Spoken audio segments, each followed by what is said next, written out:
Voltamos à conjuntura aqui pela TV Mar, canal 525 da NET. A partir de agora, a gente conversa com Paulo Sodré, ele que é assessor de investimentos da XP Investimentos. Muito obrigado pela presença. Obrigado pelo convite. Bem, a gente vive um momento de incerteza no mundo inteiro, o Brasil não está fora desse contexto e Alagoas muito menos. E tem muita gente que tem algum recurso, alguma coisa que sobra, quem consegue ter alguma coisa que sobra, que fica preocupado como investir, no que aplicar esse recurso que sobra. Eu lhe pergunto, qual seria hoje, nesse momento que a gente está passando, o melhor investimento? Obrigado pelo convite, Flávio. Bom dia. Na verdade, quando a gente olha para o cenário hoje, a gente vê o seguinte: o mundo inteiro tem taxa de juros muito baixa. Isso diminui a rentabilidade do retorno sem risco, ali que é só aplicar o dinheiro numa taxa Selic, né, e um investimento conservador. Então, a melhor aplicação financeira hoje é muito relativo de pessoa para pessoa. Cada um tem um nível de risco de preferência, cada pessoa prefere investir para um prazo diferente. Então, o melhor cenário é você ter investimentos diversificados para poder rentabilizar melhor no futuro, de acordo com a sua expectativa, ali, seja para comprar um imóvel, seja para uma aposentadoria. Então, o ideal é você diversificar, não colocar todos os ovos na mesma cesta e entender bem o seu perfil e o seu objetivo. Então, assim, o melhor investimento, na verdade, é você entender o que você precisa e aí sim procurar construir um portfólio e ter um recurso bem alocado. Bom, em momentos de dificuldades como esse que a gente está passando, as pessoas procuram logo correr para o dólar, né, em busca talvez uma segurança, ou até numa situação de emergência, que precise até deixar o país, uma coisa desse tipo. A preocupação é essa.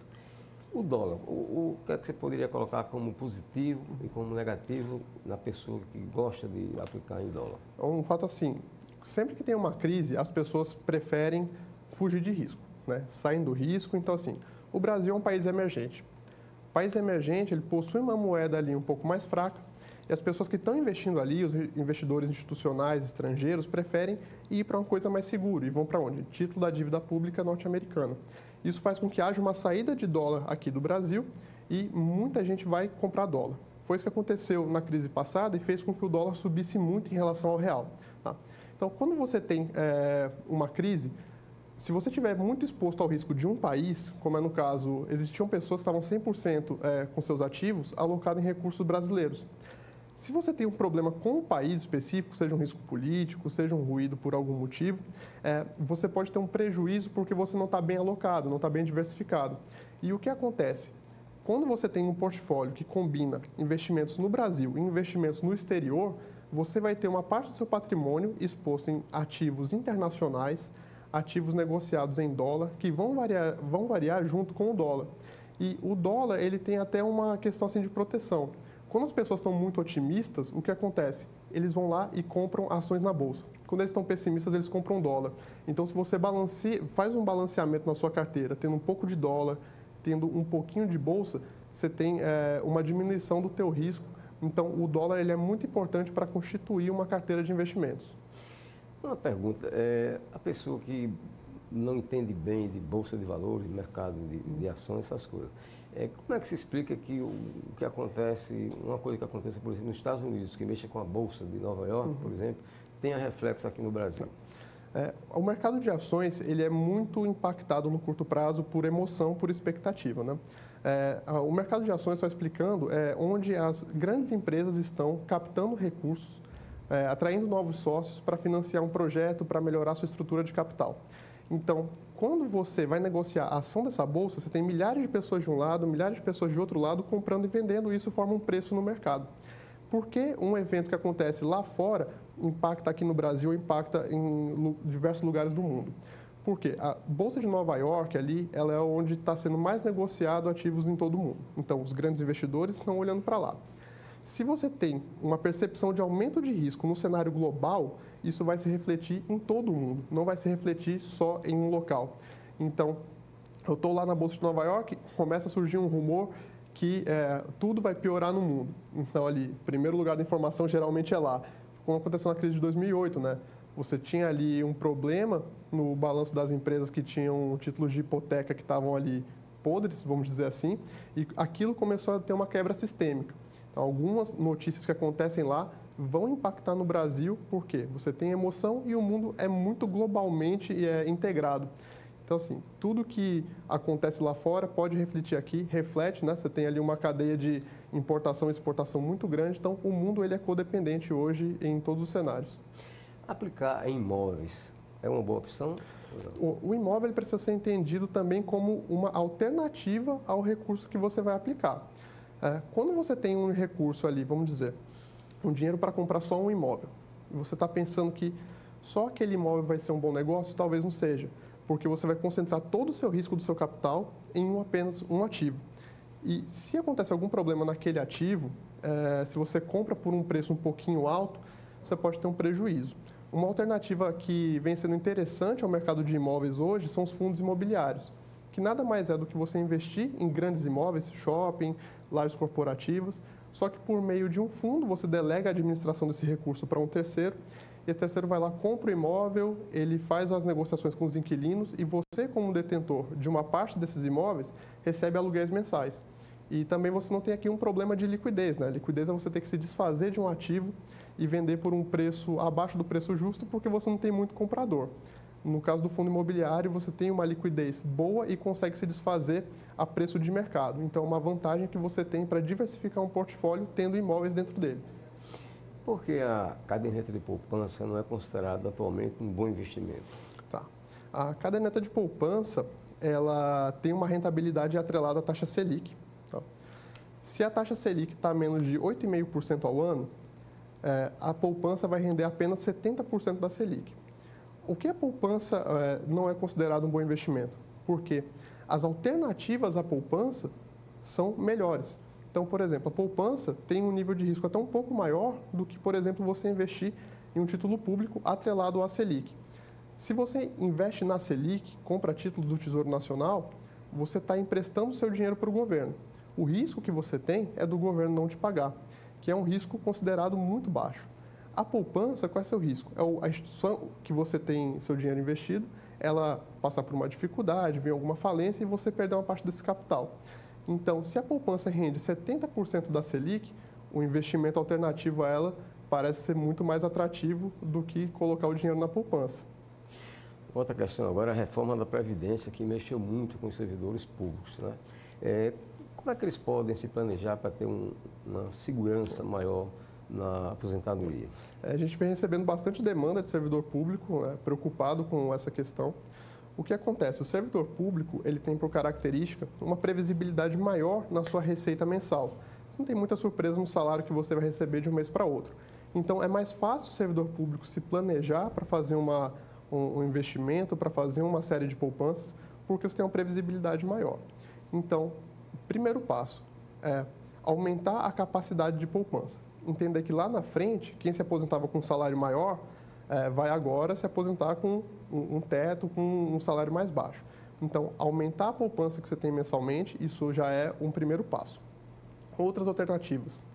Construir com esse recurso adicional uma carteira de investimentos para que seja usada lá a longo prazo para a aposentadoria, para você complementar a renda que você vai receber. Você tem ali tanto fundos de investimento tradicionais como planos de previdência, que podem ser usados justamente para poder garantir uma renda extra, garantir um adicional para o aposentado lá no futuro. Isso vale não só para o servidor público, mas também para quem está na iniciativa privada, para o autônomo, ter ali uma disciplina de poupança para no futuro utilizar o recurso da melhor maneira possível. E como a pessoa, o leigo principalmente, né, faz para saber qual a melhor opção para ele? Quando você procura uma assessoria de investimento, a gente procura entender o perfil, entender a necessidade para fazer uma proposta que seja adequada ao seu interesse. Então, nesse caso, é muito interessante que tenha um acompanhamento, que você saiba ali se você está no caminho certo, porque realmente a pessoa, a gente chama, o investidor pessoa física, tem pouco tempo para estudar o mercado, né? Às vezes não se interessa muito pelo tema, então delegar esse planejamento para um profissional é o melhor início de conversa para ele conseguir realizar o objetivo dele. Voltando a falar no mercado de ações, qual é, a partir de quanto a pessoa pode dispor, precisa dispor para entrar nesse mercado? Ó, vamos lá. Uma ação é negociada geralmente a um preço bastante normal, R$30, R$20, mas a ação ela só representa uma fração de um capital social de uma empresa. Um lote padrão que a gente fala na bolsa são 100 ações. Então, ali, se você tem uma ação negociada a R$20, um lote padrão, você teria que ter R$2.000 para comprar. Mas você pode comprar a partir de uma ação também. Então, assim, com R$20, R$30, você compra ações. Só que não é tão simples assim você chegar e pensar, essa ação aqui está legal, eu vou comprar. O mercado de ações, ali, a tela que aparece para o investidor, simplesmente vai dizer o preço que o mercado está querendo comprar ou vender aquele ativo. Aquele preço naquela tela não diz nada sobre se a empresa é boa, se a empresa tem dívida, se não tem dívida, se ela tem uma boa expectativa de crescimento. Tudo isso o investidor pessoa física tem menos acesso. Então, uma boa alternativa para você começar, eu diria sempre que procure investidores profissionais. E onde estão esses investidores profissionais que fazem a gestão desse recurso? Nos fundos de investimento. Tá? Então, tanto Previdência possui fundo de investimento, né? O mercado, como geral, está com bastante oferta de recursos nesse sentido. Então, aquele lá é um momento inicial mais favorável. Dentro de um fundo, você consegue começar com um valor muito acessível, com R$500, com R$1.000. E dentro desse veículo, você já vai ter um profissional que vai estar escolhendo as melhores empresas para você, que tem uma estratégia muito bem definida e que tem um histórico, né, geralmente, muito bom para mostrar que o trabalho dele é digno. Então, esse é o principal conselho que eu dou para quem está começando a investir em ações. Ou seja, não é aconselhável a pessoa investir sem conhecer. Sem conhecer, jamais. Né?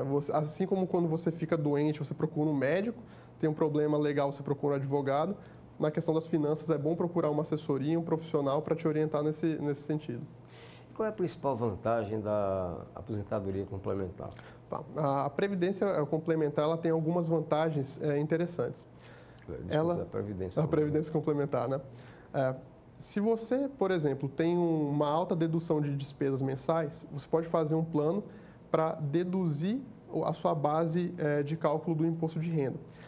Então, você consegue pagar menos imposto de uma maneira legal e você tem que ter um planejamento bem feito de longo prazo para isso. Uma outra vantagem é que a Previdência é um investimento que você consegue alcançar a menor alíquota de imposto de renda no resgate do fundo.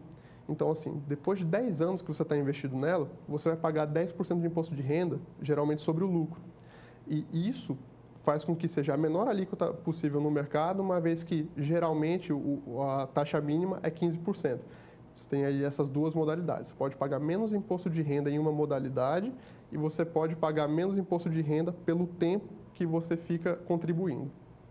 E como explicar que bancos grandes, tradicionais, estejam perdendo espaço para bancos menores, bancos de investimento, tipo XP, por exemplo? Claro. O Brasil, assim, explicando um pouco de cenário, sempre teve taxas de juros muito altas.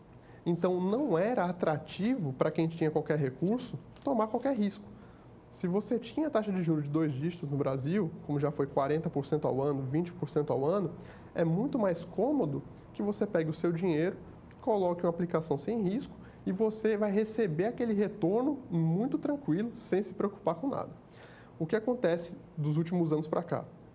Taxa de juros no Brasil e no mundo inteiro caindo muito, ou seja, o retorno das aplicações financeiras sem riscos caindo demais e o investidor precisa procurar uma alternativa a isso. Os grandes bancos, eles tinham alguma dificuldade de acompanhar e assessorar esses clientes que tinham uma necessidade melhor de rentabilizar o seu recurso. Então, como é que surgem as corretoras independentes, os bancos menores, oferecendo assessoria? Uma vez que você tem um cenário de juro baixo, você tem ali uma pessoa para te acompanhar, para fazer sugestões de investimento, para entender o seu perfil, para entender seu objetivo e poder acompanhar você por um longo prazo para que você tenha o seu retorno adequado para o objetivo que você tem. Então, todas as instituições estão começando a olhar para isso. A XP se beneficiou muito desse cenário de juro baixo. A gente precisou dar uma assessoria para os clientes de uma forma mais ampla, se preocupando ali com o que ele vai ter em ação, com o que ele vai ter em imóvel, com o que ele vai ter em renda fixa, porque agora o cenário é muito diferente do que a gente tinha há 5, 6 anos atrás. Em pouco tempo, o cenário mudou muito. E isso fez com que novas instituições ganhassem um espaço e uma competitividade muito grande frente aos bancos tradicionais.